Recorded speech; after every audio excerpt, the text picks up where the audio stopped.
bueno, los cuatro más bien sí tuvimos esa experiencia de empezar a recibir mensajes de texto muy extraños, primero, que parecían disfrazados como de información de portales informativos, pero que no tenían, ¿sabes qué? La URL del portal, que es más reconocible. Y después unos mensajes confeccionados.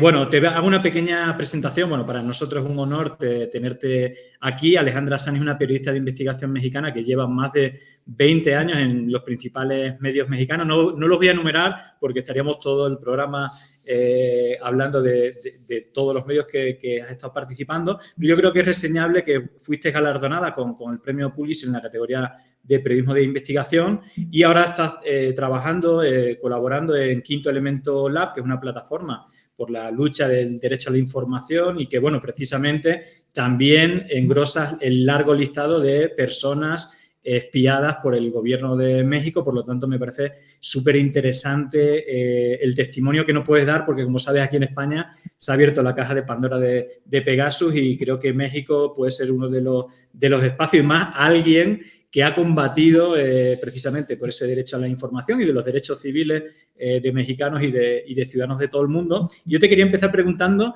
precisamente ya que México lidera este ranking mundial de espionaje, tanto en los gobiernos de Peña Nieto y de Felipe Calderón, ¿cuál fue tu experiencia como una persona espiada por Pegasus y por qué crees que pudiste ser un objetivo de estos gobiernos? Mira, de entrada fue una experiencia muy extraña y también, en cierta medida, muy inquietante porque nosotros reporteros trabajamos con otras personas que confían en nosotros. Entonces, la idea de que el que yo hubiera sido vulnerada pudiera haber vulnerado a otros y los secretos o las vidas de otras personas, eso de entrada ya es tremendo porque compromete como eso que es tan fundamental en el trabajo de los reporteros, que es que otros puedan confiar en nosotros. Entonces, esa idea de que esa vulneración pudiera haber ocurrido fue pues tremenda. Todo en realidad mira, nosotros aparecemos los cuatro, estábamos en ese tiempo fundando una organización para hacer periodismo de investigación que se llama Quinto Elemento Lab y los cuatro fundadores aparecemos con nuestros teléfonos posiblemente pinchados en esas fechas. Varios de nosotros sí tuvimos, los cuatro más bien sí tuvimos esa experiencia de empezar a recibir mensajes de texto muy extraños, primero, que parecían disfrazados como de información de portales informativos, pero que no tenían, ¿sabes qué? La URL del portal, que es más reconocible. Y después unos mensajes confeccionados. En un momento me llega un mensaje diciendo, viste que el periódico tal publicó una historia acerca de Nacho, mi compañero de Quinto Elemento, y su relación con el lavado de dinero. No le hice clic. Pero un día, una tarde, entre juntas, ¿no? Entre clases, recibo otro mensaje que dice, mis papás murieron, murió mi mamá, quisiera que pudieras acompañarme. Bueno, esta es una etapa donde todos los papás son ancianos, claro que le hice clic, ¿no? Y lo que vino después fue un comportamiento lo más errático del teléfono y nada, creo que en ese tiempo estábamos nosotros también empezando a investigar el caso Odebrecht, que es el caso de corrupción corporativa más grande que se haya conocido en América Latina y África, de una compañía brasileña que corrompió a funcionarios en todos estos países para lograr contratos. Y estábamos también haciendo investigaciones en temas de desaparición y violaciones de derechos humanos. Entonces, el tema de que nuestras comunicaciones pudieran estar intervenidas sí era pues bien preocupante, la verdad. Claro, como dices, precisamente tu carrera ha estado muy asociada a la lucha de un grave problema que hay, que es el narcotráfico y todas las muertes que hay asociadas a los derechos humanos de las personas más vulnerables. Entonces, precisamente son personas especialmente, por la reiteración, serían muy vulnerables y quizás no solamente el espionaje que te pudiera hacer a ti directamente, sino con los colectivos y personas que trataste. Y precisamente, si hay algo que a mí me llamó muchísimo la atención, es que precisamente el espionaje con Pegasus en México, digamos que fue en gran parte orientado a la sociedad civil entre ellos activistas por el derecho a información como tú. Y, bueno, yo te quería preguntar, digamos, qué te pareció de este espionaje masivo, cuáles fueron los elementos más delicados, ¿no? Porque no solamente, como dicen desde la empresa, que solamente se vende a estados para la lucha de la delincuencia, sino que en el caso de México hubo desde periodistas a... Bueno, si quieres, hazme tú la descripción porque me parece que es tremenda. Es que creo que el asomo de México, lo que hemos sabido hasta ahora del caso mexicano, puede dar muchas pistas acerca de digamos, de los alcances que esto pueda tener. Por ejemplo, no solamente fuimos intervenidos periodistas, pero, por ejemplo, seguramente sabrán del caso Ayotzinapa, que fue la desaparición de 43 estudiantes ocurrida en México, en la que presumimos participaron militares, posiblemente narcotraficantes y autoridades locales y estatales. Y descubrimos por el trabajo de otros periodistas y organizaciones que entre las personas cuyos teléfonos fueron que fueron un blanco de ataques de Pegasus, están familiares de los desaparecidos y abogados que defienden, que están asesorando, acompañando a las familias en la búsqueda de sus desaparecidos. Imagínate un caso tan sensible donde estamos temiendo que el Estado mismo o funcionarios del gobierno están involucrados, el mismo gobierno tiene intervenidas a los ciudadanos afectados. Ese me parece como de las violaciones, de los casos como más terribles, pero quiero poner también en la mesa otro caso que me parece muy sofisticado, muy extraño. Es el caso de una organización que se llama El Poder del Consumidor y de su director y presidente, que es Alejandro Calvillo, que en ese tiempo estaba peleando porque en México tenemos un grandísimo problema de diabetes y de sobrepeso, y compañías de alimentos en México básicamente no tenían ninguna restricción para publicitar sus alimentos o para que se vendieran libremente en las escuelas y cercanías de las escuelas, ¿no? Entonces, ellos estaban empujando leyes que restringieran el acceso de los niños a comida que llamaron chatarra, papitas y cosas así, que las compañías revelaran apropiadamente el contenido de esas comidas y refrescos. Entonces, esto era un gran golpe de parte de una organización a las grandes compañías transnacionales de los alimentos, ¿no? Le hace Coca-Cola, tal, bueno, Bimbo.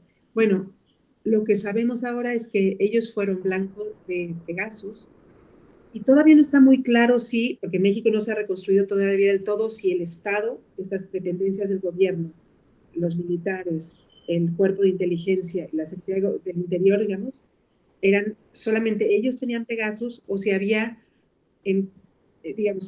particulares que estaban también dando el servicio de Pegasus a otros particulares. Porque aquí lo que tenemos es, ya sea al gobierno, ayudando a empresas a intervenir a activistas, o particulares pudiendo tener acceso a la tecnología para espiar a activistas que están peleando contra ellos, ¿no?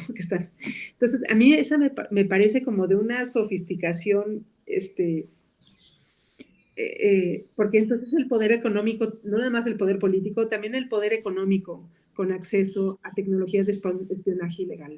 Sí, bueno, ahí has comentado el caso que te parecía más grave, a mí también me sorprendió mucho y sobre todo me llamó la atención el caso de que una de las personas que eran mano derecha de Peña Nieto en todo lo que tenía que ver con la lucha contra la delincuencia, supuestamente, creo, si no me equivoco, es Tomás Cerón, quizá me esté equivocando, pero en este caso también fue uno de los firmantes, él era director de uno de los organismos de inteligencia del gobierno de México.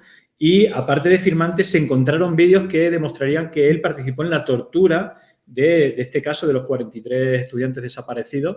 Entonces, se empezó acciones judiciales. Incluso Israel ayudó a él, porque él creo que tenía buenas relaciones precisamente por traer este software israelí y manejar muchísimo dinero y desviar mucho dinero público de México. Y yo te quería preguntar, más allá de este caso, que me sorprende muchísimo, ¿en qué momento está? Porque creo que el gobierno de México de AMLO ha pedido la extradición a Israel, pero no hay acuerdo de extradición. Pero yo te quería ampliar un poco más. El caso de México es brutal, todo lo que tiene que ver con el espionaje de Pegasus, pero desde aquí me parece que ha habido bastante impunidad. Yo te quería preguntar si realmente es así como me parece, hay un grado altísimo de impunidad de este espionaje masivo a gran parte de la población y de la sociedad civil mexicana, y concretamente cómo está el caso de este caso, creo que es Tomás Herón, que se fue a México con 2 casos pendientes, el del contrato de Pegasus, pero también el de las torturas, de la implicación de los 43 desaparecidos. Así es. Pues el caso de Tomás Herón está ahora esperando, digamos, están en la parte como diplomática, porque como dices, no existe este convenio de extradición, y por tanto no se puede hacer efectiva, digamos, las autoridades mexicanas no pueden alcanzarlo a él, ¿no? Está más allá de nuestro alcance. Pero, entonces esos 2 casos, mientras no se pueda judicializar y pueda él ser traído a México, no pueden, digamos, pueden avanzar en la parte investigativa, ¿no? Creo que lo que es muy importante es también lo que él pueda decir de Pegasus. También, digamos, estos son 2 casos, por supuesto, los que mencionas, que están arriba en las prioridades, ¿no? Y en lo que toca a Pegasus, ha habido algunos, como sabes, en México, bueno, al menos las investigaciones el proceso de investigación es secreto. Ha habido Carmen Aristegui y Sebastián Barragán, con quien entiendo hablado, están siguiendo con mucho detalle las investigaciones y nos han informado que hay un informante que ofreció 20,000 documentos internos de NSO Group a las autoridades mexicanas y que estarían integrados a la investigación. El año pasado, finales del año, fue capturado un miembro de NSO Group, por lo visto alguien encargado de la parte técnica, que es hasta ahorita el primer arresto que ocurre, y falta ver, digamos, lo que esta persona, bueno, él no es de NSO Group, sino de un contratista que, por lo visto, había una maraña de empresas con las que estaba involucrado. O sea, todo es muy oscuro. Si fuera legal no habría tanto, no habrían esquemas tan complejos pero la manera como llegó al gobierno y como operó fue también como muy oscura, ¿no? Que creo que lo encontrarán en España. Entonces, sí. De este lado hay mucho por saber, pero yo creo que a nivel como periodistas y a ti como, además, experto en lo digital, se abre un desafío increíble, todo lo que podemos averiguar acerca de NSO Group a partir de las experiencias específicas. Supimos por El Salvador recientemente, por la investigación que hicieron en periodistas del Faro, cómo exactamente fue que funcionó Pegasus.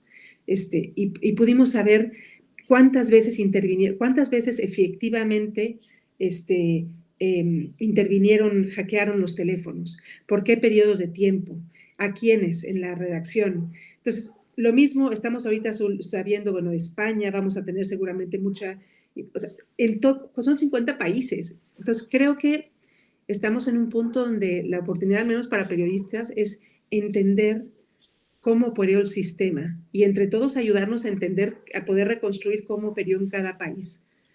Sí. Oportunidades que se abrieron como con Odebrecht y otros casos de corrupción transnacional, que las experiencias de los países individuales y lo que nos podamos compartir van a ayudar a revelar la gran trama, ¿no? Totalmente. Aparte has comentado una cosa, antes de ir a España, que también me gustaría conocer tu opinión, de esto de, no solamente en el ámbito tecnológico, de cuáles han sido las pautas, cómo se ha espiado y todo eso, sino cómo ha operado la maraña, digamos, no solamente política, sino empresarial, incluso de élites económicas, pero el caso de México, tú decías que hay toda una maraña de empresas, creo que se hablaron hasta más de 30 empresas que hacían de puente entre NSO Group y los diferentes organismos de inteligencia.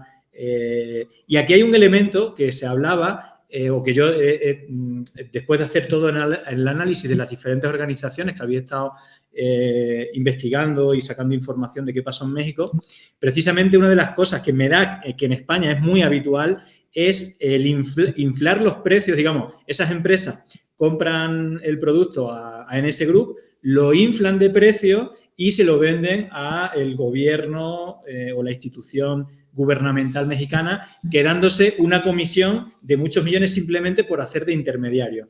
Sebastián me contaba que esto es muy habitual en México, pero yo creo que más habitual es en España. Y bueno, no sé si me puedes dar algún dato hasta dónde llegó el negocio, es decir, cuánto se infló los precios, cuánto dinero se ha movido, porque no solamente espionaje, hablamos de... yo llegué a leer que eran 6.000 millones de pesos, que son unos 300 millones de euros, que se conozca, pero en este sentido, ¿qué dato me podrías dar? ¿Cuántas empresas son? Si hay personas vinculadas al gobierno que se enriquecieron ilícitamente formando parte de estas empresas pantalla. Mira, con honestidad, no lo sé. He sido más bien lectora y lo que he leído es como tú, que son entre 30 y 50 empresas fachada que facilitaron las operaciones, al menos en México.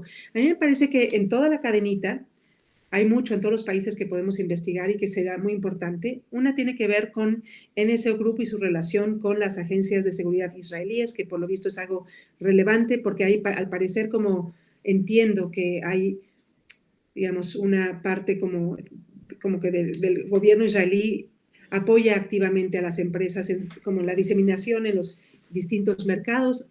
Puede ser absolutamente legal y correcta, ¿no? No lo sé.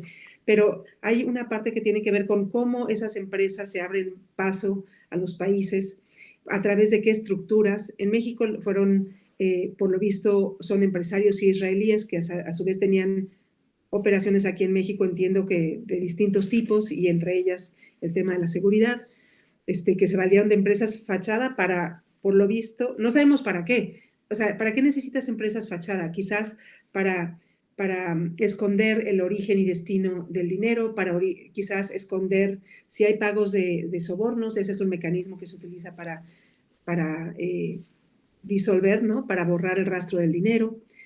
Pero eso todo está por saberse, y yo creo que lo que puedan ustedes descubrir en España pues va a ser muy importante para lo que podamos entender de El Salvador, México, Bélgica. Ahorita en Bélgica también están asomándose a ver si ahí pudo haber sido el caso.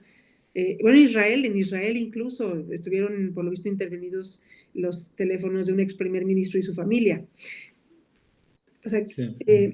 Y creo que podemos aprender mucho de los sistemas. O sea, la corrupción corporativa es algo que hemos entendido menos, y es la gran oportunidad de ver y cómo la han hecho, con qué sistemas, con qué colusiones, también de empresarios. Sí, ahí aparte, bueno, yo creo que hay una cosa que se repite, por lo menos aquí lo repiten siempre, que son la afirmación de NS Group, que ellos solamente le venden el software a estados, a gobiernos. Yo creo que ya va habiendo varios casos que no están así. Y luego parece que tiene que ser un organismo del Ministerio de Defensa de Israel que tiene que aprobar el uso de este servicio. Otra cosa que me llama mucho la atención, que ellos aseguran que el software está hecho para que ningún teléfono de Estados Unidos sea espiado.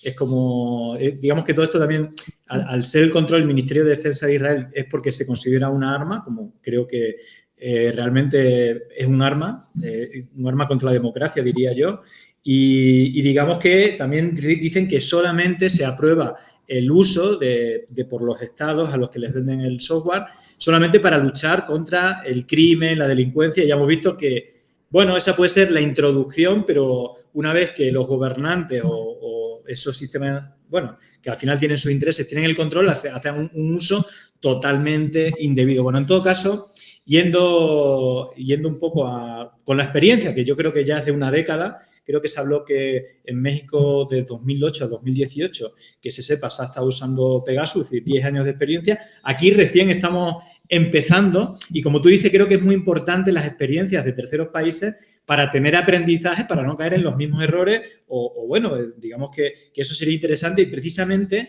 como persona espiada y que todavía está sin resolver por la justicia y por las instituciones cómo se va a resolver el caso Pegasus en México. Yo sí te quería preguntar, ¿no? Creo que conoces que aquí ya llevamos una semana hablando mucho, primero por el espionaje de 65 políticos y activistas independentistas, pero hace 2 días se conoció que tanto el presidente del gobierno como la ministra de Defensa y seguramente más gente del gobierno de España por lo menos durante un año, ha sido espiado con Pegasus. Y yo te quería hacer una pregunta. ¿Cómo crees que deberían de actuar, ahora que está en el minuto 1, digamos, cómo crees que deberían actuar las instituciones y la sociedad española ante esta amenaza a la democracia? Mira, algo que hemos aprendido de otro caso, refiero al caso Odebrecht de corrupción, porque en este caso lo que hubo fue gobiernos colaborando, compartiendo información.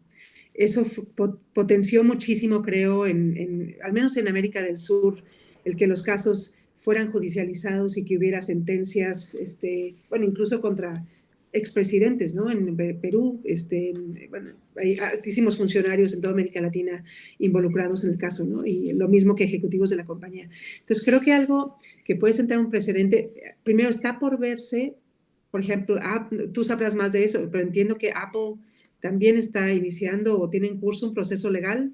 Y Facebook. ¿No? Entonces, yo creo que esos procesos judiciales que también puedan ocurrir, no sé, en Estados Unidos o en algunas otras naciones, pueden ser una fuente de información bien importante, no nada más para periodistas, pero también para los gobiernos que están persiguiendo estos casos.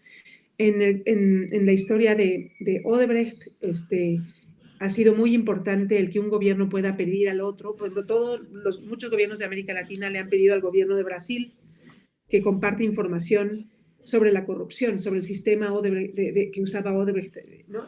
Y han pedido que hagan búsquedas por quiénes han sido los funcionarios corruptos en las bases de datos de la compañía que fueron... Entonces, digamos, creo que estamos todavía un poco en la punta. Hay una serie de casos internacionales llevados por Amnistía Internacional, por Artículo 19, hay casos a nivel nacional, y que no podemos dejar que estén sin conexión, al menos como periodistas o con los activistas y quienes procuran justicia.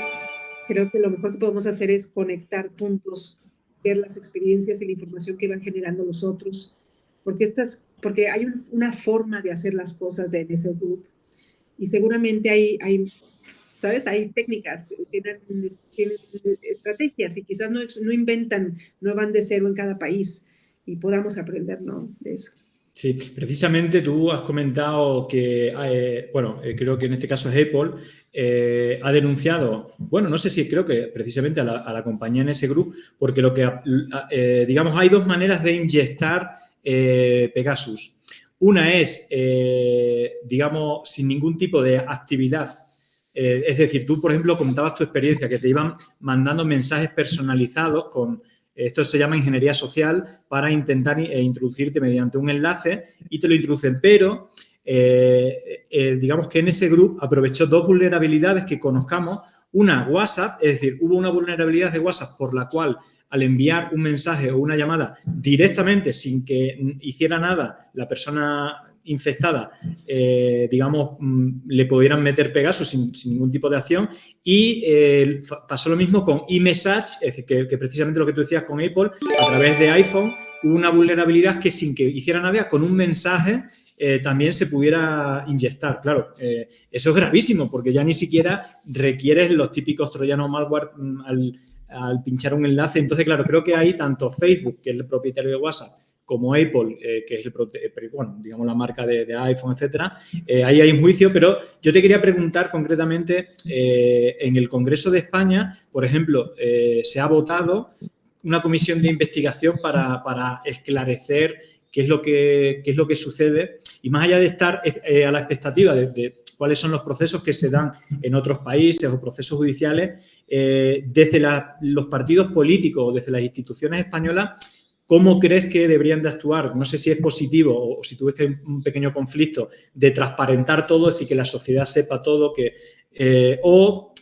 guardar la información y solo actuar, digamos, un poco por detrás sin que la gente lo sepa. ¿Cómo crees que debería de actuar en este caso los políticos, las instituciones, o incluso sacar adelante comisiones de investigaciones para esclarecer desde el minuto cero todo lo que está pasando, porque es de realmente interés a la población? Porque seguramente, como pasó en México, no solamente son políticos los espiados, sino que es posible que haya parte de la población, del periodismo y de la sociedad civil también, que pueda ser investigada mediante espionaje con esta herramienta. Mira, creo que tienen ustedes una ventaja, y es que ustedes tienen a los políticos en activo y espiados. Entonces, allá hay, digamos, un incentivo especial y muy personal y de Estado, ¿no? O sea, ¿cómo puede ser posible que tu ministro de Defensa y que tu presidente hayan sido, ¿no? Entonces,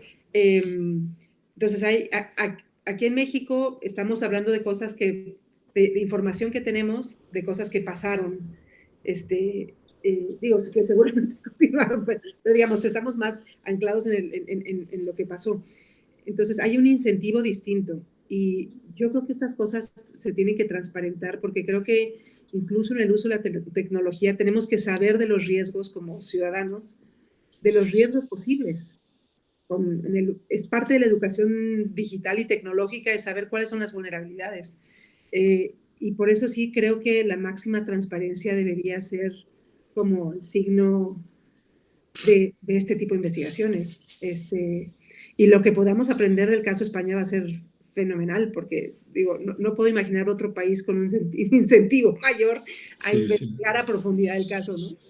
Bueno, yo creo que, fíjate, tú dices, hay un incentivo que están siendo espiados, bueno, no solamente políticos en activo, sino el presidente del gobierno actual. Pero fíjate que precisamente ayer, tú decías lo de la comisión de investigación, ayer se propuso por parte de 10 partidos políticos diferentes la comisión de investigación de Pegasus, del espionaje por Pegasus, y precisamente el Partido Socialista, que es al que pertenecen Pedro Sánchez y en este caso la ministra, votaron en contra, igual que Vox, el partido ultraderecha, el Partido Popular y Ciudadanos. Esos 4 partidos que juntos tienen la mayoría votaron en contra, así que, bueno, no sé, quizá hay una estrategia ahí de que la información no la sepa para poder actuar sin la presión de la ciudadanía, pero en todo caso, como tú dices, creo que a nadie se le escapa que esto recién empieza, que tiene pinta que se va a saber mucha más información y bueno, yo te quería, no sé si quieres comentar algo más sobre, por ejemplo, la actividad que hacéis en Quinto Elemento Lab, dónde te pueden seguir. Pero vaya, te quería agradecer tu participación porque, bueno, no todos los días se puede entrevistar a una premio Pulitzer y precisamente ahora que con Pegasus, digamos, ha estallado en España, bueno, pues también entrevistar a alguien que ha sido espiada creo que también es súper interesante. Así que, bueno, muchísimas gracias. No sé si quieres comentar a nuestra audiencia, que no solamente es de España, aunque mayoritariamente también hay bastante gente de América Latina. Pero vaya, si nos ha escapado algo que haya quedado en el tintero que te parezca interesante, pues este es el momento. Yo los estaré siguiendo muchísimo y aparte con el liderazgo tuyo y de ustedes en pandemia digital, creo que ustedes no van a dejar el tema. Entonces, no. Estaremos tras de ti. Nosotros estamos en @quintoelab y @Shanik soy yo, pero somos un equipo de investigación. Estamos también muy atentos a temas que vinculan a España y a México. Por ahí algunas historias que nos van a, bueno, que tienen que ver con esa relación de dos. Pero nada, muchas gracias. Ojalá que más bien sí sea muy transparente y que avance como a muy buen paso la investigación allá, y podamos aprender los demás de lo que esta compañía ha deshecho, ¿no? Porque sí. El problema es que afecta a la confianza en las comunicaciones y eso es central en la actividad de tantos profesionistas y de personas alrededor del mundo, ¿no? Entonces, bueno. Sí. Pues lo dicho, Alejandra, muchísimas gracias. Estamos en contacto también para pasarte información tanto en España como en México. Bueno, normalmente suele ser bastante efervescente la información, también con temas tecnológicos, que son también más a los que nos dedicamos. Así que lo dicho, un gustazo, Alejandra, y bueno, espero que sigamos en contacto compartiendo información, sobre todo referente a vulneraciones contra los derechos de la ciudadanía, con la información y sobre todo del espionaje que no es nuevo, ¿no? Ya Julian Assange y Snowden nos hablaban que estas maquinitas que llevamos 24 horas pues son un peligro potencial y que nos pueden espiar continuamente, que también como usuarios tenemos que ser prudentes, pero también tenemos que exigir que estas plataformas digitales y los gobiernos pues nos protejan como ciudadanos y como usuarios. Así que lo dicho, Alejandra, muchísimas gracias por pasar por aquí y por tu labor también al frente también de Quinto Elemento Lab, que también hacen una labor excepcional. Muchísimas gracias y muy feliz día para todos.